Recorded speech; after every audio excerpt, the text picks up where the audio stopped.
EV dari China sekarang ni dah berlambat dekat Malaysia. Sampai EV Conti macam BMW i5 ni sudah menjadi pilihan left field, pilihan niche ataupun jarang nampak lah dalam kata lain. Jadi siapakah sebenarnya sasaran EV dari Eropah seperti ni dan adakah berbaloi bayar lebih 2 kali ganda berbanding EV China secara umum?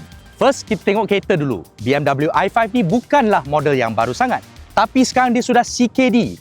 Ya, ini merupakan model EV BMW yang pertama untuk dipasang dekat Malaysia.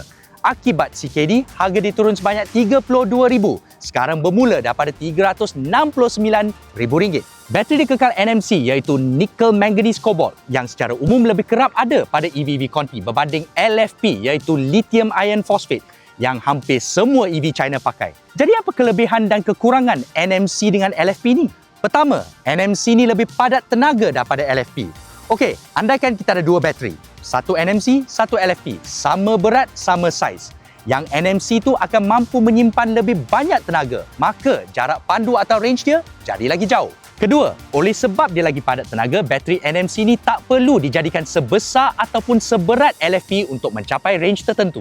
Ketiga, kadar cas serta discharge NMC tu lagi tinggi daripada LFP. Maksudnya, cas dia lagi laju dan performance kereta juga boleh dijadikan lebih mantap. Dalam kes BMW i5 ni, bateri dia tidaklah kecil, hampir 84 kWh. Now, biasanya bateri besar lagi lama nak cas penuh. Tapi sebab dia boleh telan sampai 205 kW DC, 10-80% sepantas 34 minit je. 205 kW ni kira tinggi bagi EV 400V. Kalau 800V tu lain cerita lah. AC dia pun max 22 kW. Tak ada lagi tinggi dah setakat ni. So range dia berapa?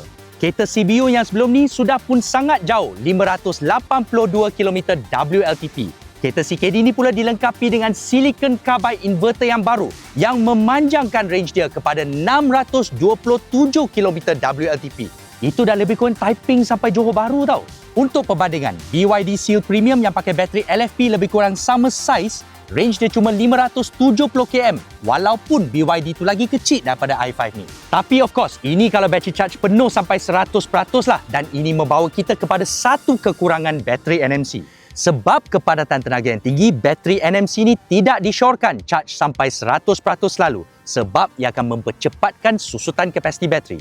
Tapi sebenarnya 80% pun dah cukup dah, hampir 500 km. Lagipun, kalau charge 80% sampai 100% tu makan masa yang sangat lama. Bab ride and handling macam mana?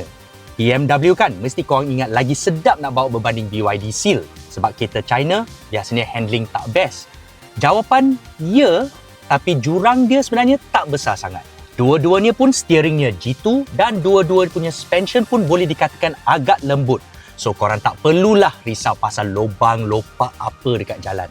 Tapi dari segi body control, BMW menanglah sikit.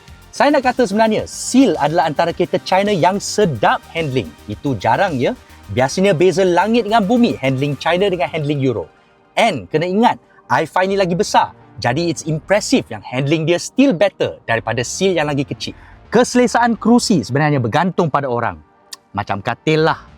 Ada yang suka lembut macam Seal, ada yang suka keras sikit macam BMW ni. Tapi yang pasti, kerusi BMW ni memberikan lebih support. Boleh laras bahagian peha. Dan bila masuk sport mode, bolster tepi dia akan masuk. Jadi kau boleh duduk dengan lebih stabil masa layan corner. Satu benda pasal kereta Conti, biasanya spek dia kurang bagi harga dia. Macam i5 ni, ventilated seat tak ada. Tapi benda ni sebenarnya normal sebelum kereta China datang change the game. Bahagian belakang pula, i5 ni lagi besar daripada Seal. Jadi ruang belakang dia lagi luas. Juga seat dia tak setegak Seal. Dan bahagian peha dia lagi panjang. Jadi jalan jauh tu lebih selesa. Cumanya, i5 ni ada bonjol dekat tengah-tengah lantai. Manakala dekat Seal, dia rata sepenuhnya. Jadi kesimpulannya, ambil BMW i5 kalau korang bos, kerap duduk belakang sebab ada driver, selalu jalan jauh dan bagi korang image tu penting. Otherwise, BYD Seal yang harganya sekitar 170k sampai 190k itu rasanya dah memadai bagi kebanyakan orang. Setuju atau tidak? Tulis dekat bawah.